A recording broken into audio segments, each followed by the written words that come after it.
Marie-Lola m'avait réservé le redoutable honneur d'ouvrir nos travaux et je la remercie. J'apprends qu'il est fatigué et je suis désolé de la droite toute mon amitié. Malheureusement, mon emploi du temps m'a contraint à déplacer mon intervention. Ceci n'ôtera rien cependant au caractère fondamental du sujet à traiter qu'il m'a confié. En effet, celui-ci conditionne notre lutte politique dans les années à venir, mais il dépasse aussi ce simple cadre. Nous sommes là réellement au cœur de l'histoire. Quelque chose d'essentiel est en train de se passer sous nos yeux. Quelque chose de profond, de puissant, qui va faire exploser tous les vieux schémas, dissiper toutes les illusions, notamment à gauche. Ce quelque chose dont ensemble nous allons explorer les contours possède, contrairement à l'apparence, un caractère imprévisible. C'est en soi une source d'espoir, car l'imprévisible par définition est ce qui n'est pas inéluctable. Mieux, c'est le moment où, parvenu à un carrefour, on peut enfin changer de chemin sous l'effet d'une réalité qui, enfin, nous rattrape et dont, enfin, les conséquences les plus pressantes nous apparaissent. Je dis que rien n'est inéluctable. On peut me répondre que lorsqu'il s'agit de démographie, il existe un caractère figé, une substance solide qui annonce de manière certaine la réalité de demain et d'après-demain. C'est vrai et c'est faux. Je n'en donnerai qu'un exemple assez connu du reste, mais parfaitement symbolique de ce que je veux dire. En 1914, l'Allemagne semblait promise à la direction de l'Europe. Son territoire était immense, sa population ne cessait d'augmenter. En 1918, 4 années plus tard, l'Allemagne perdait 10% de sa surface, sa démographie accusait le coup. En 1941, 21 ans plus tard, l'Allemagne avait doublé sa superficie et relancé sa démographie. À nouveau, le monde lui semblait promis. Mais 4 ans après, l'Allemagne s'effondrait et l'on sait aujourd'hui ce qu'est la démographie allemande, la nuit biologique allemande. Au regard de la situation actuelle, d'aucuns prédisent même l'extinction totale du peuple allemand à long terme. Pour prendre notre exemple, l'Afrique représentait en 1750 seulement 9% de la population mondiale. En 1914, plus que 7%. Un siècle plus tard, elle est passée à 15% et on annonce pour demain des explosions démographiques. Rien n'est jamais certain sur le moyen et le long terme. Tout dépend du politique et de l'histoire, il n'y a pas de fatalité. Il n'y a d'un côté que le renoncement à un destin, ou de l'autre, la lutte de chaque peuple pour son existence, et dans ce but, la conscience qu'il doit avoir de lui-même. Ceci pour affirmer que la démographie, la nôtre comme celle des autres, peut nous sembler inquiétante. Elle n'est en soi qu'une mesure qui, à l'échelle historique, peut vite varier. Il n'est que de voir le redémarrage de la démographie russe qui était tout à fait létale il y a seulement une poignée d'années. Donc, gardons de l'espoir. Ne soyons pas tétanisés par les statistiques d'aujourd'hui, restons combatifs. C'est le premier message que je souhaite vous faire passer. Autre point important, ne pas se leurrer, déterminer les responsabilités. Lorsque l'on parle de la droite face à la démographie, il faut dire la vérité. Cette situation inquiétante, désastreuse, nous la devons aussi, et peut-être même d'abord et avant tout, à la droite. Certes encore, faudrait-il s'entendre sur la définition de la droite, sur la ventilation des responsabilités de chaque droite. Mais, peu importe, en l'état, ce n'est pas la gauche qui a légalisé l'avortement, ce n'est pas la gauche qui a permis le regroupement familial et dont la création sur notre territoire, d'une zone de haute pression démographique non européenne. N'oublions jamais qu'avant d'être une arme politique dont s'est saisie la gauche, l'immigration est une arme économique utilisée par la droite contre les travailleurs français. Si aujourd'hui la gauche peut disposer de cette masse de manœuvre électorale, la faute en revient à la droite, celle qui dirige depuis la création de la Ve République, a dirigé ce pays durant 40 ans. Soyons donc persuadés qu'à terme, cette même droite tentera de ravir à la gauche son monopole électoral auprès des immigrés, c'est-à-dire que, faisant comme la gauche, elle sacrifiera l'électorat français au bénéfice du communautarisme. La manœuvre sera d'autant plus aisée que sur nombre de sujets dits sociétaux, les communautés immigrées ne sont pas de gauche. Elles sont même très à droite. Le vote en faveur de la gauche de ces communautés n'est pas un vote d'adhésion, mais le vote pour un cheval de Troie. La droite parlementaire tentera donc à la première occasion, elle l'a fait souvent déjà, de faire passer de son côté ces bataillons démographiques de l'immigration.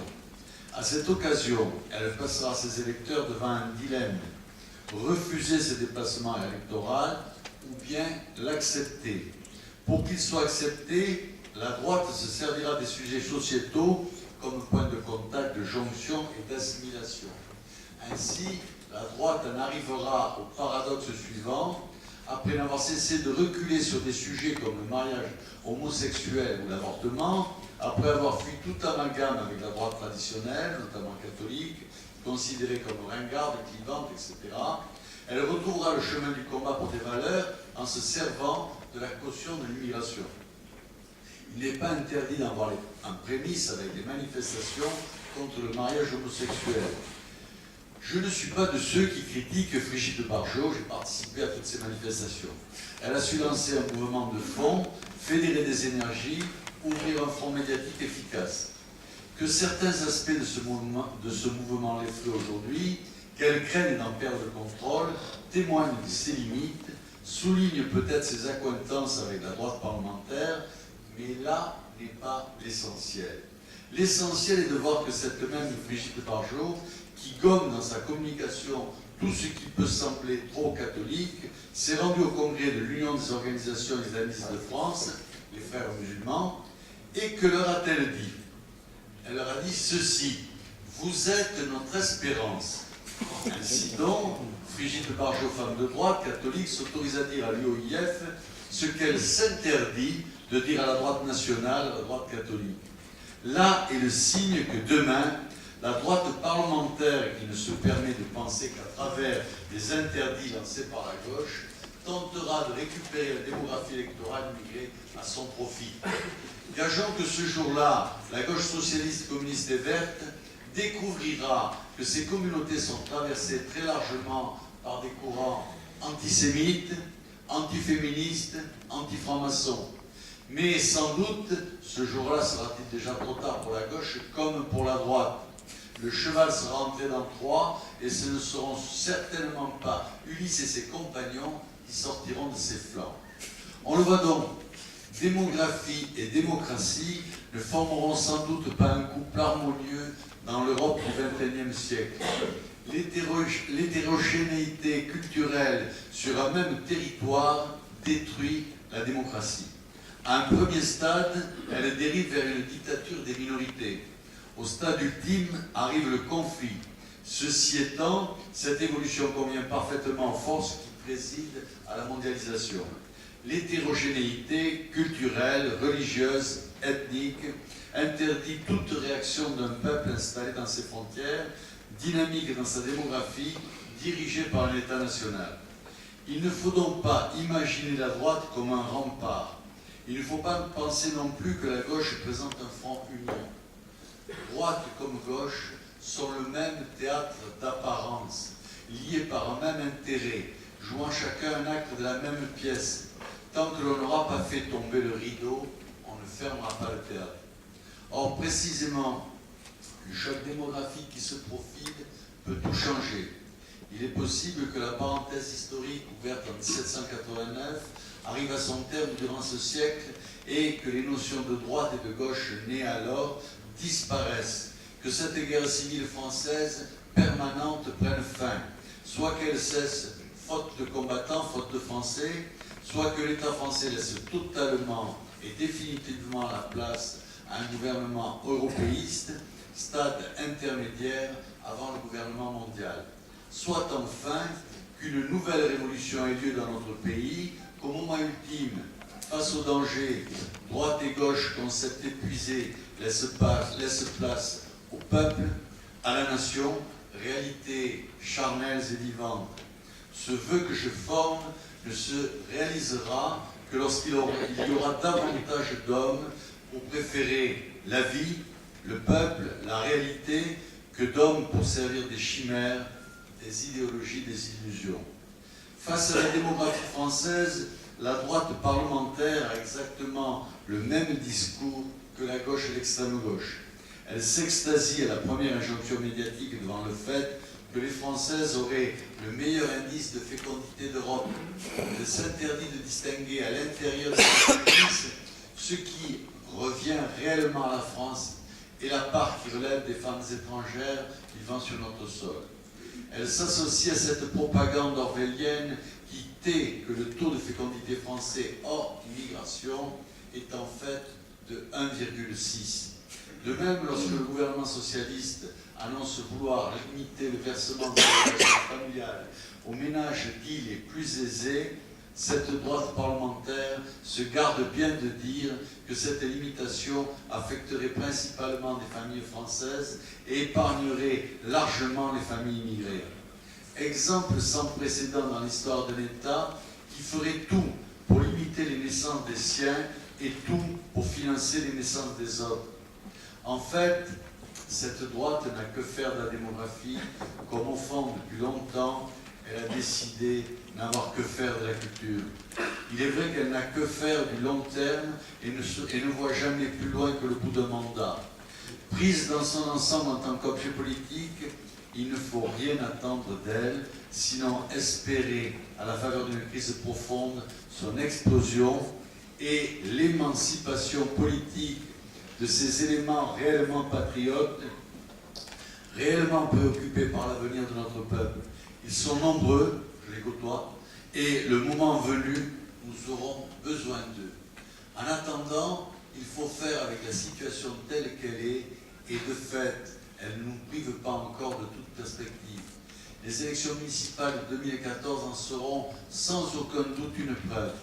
En effet, si l'impact de la démographie étrangère rend vain désormais tout espoir électoral dans certaines zones d'Île-de-France, ce n'est pas encore le cas dans l'immense majorité des communes de France.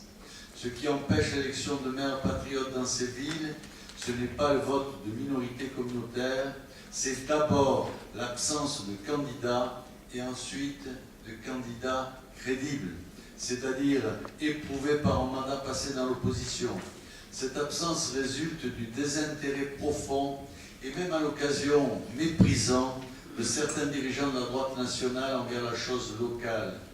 Du fait de ce refus de mener ce combat, du temps a été perdu, du terrain a été cédé, des situations locales se sont aggravées. 2014 doit marquer un tournant. 2014 doit être un début de reconquête. Parce que si l'on veut une amorce de reconquête, il faut bien qu'elle commence quelque part. Et la base de tout, ce sont bien nos villes, nos communautés de communes, nos provinces. C'est possible. L'esprit public n'est plus le même qu'il y a seulement 10 ans. Il nous est de plus en plus favorable. Certains débats ont été ouverts que la gauche ne peut ni refermer, ni conclure à son avantage. À ce titre, la présidence de Nicolas Sarkozy, pour critiquable qu'elle soit, a joué un rôle positif. Même si l'ancien président pensait et agissait au contraire de ce qu'il pouvait dire aux Français, il a semé ou permis de semer dans une large opinion publique des messages et des images qui ont permis l'éveil de nombreuses consciences nationales. On l'a vu par exemple avec le débat sur l'identité nationale qui a libéré la parole. Seulement la parole, mais en temps historique, la parole doit toujours précéder l'acte collectif.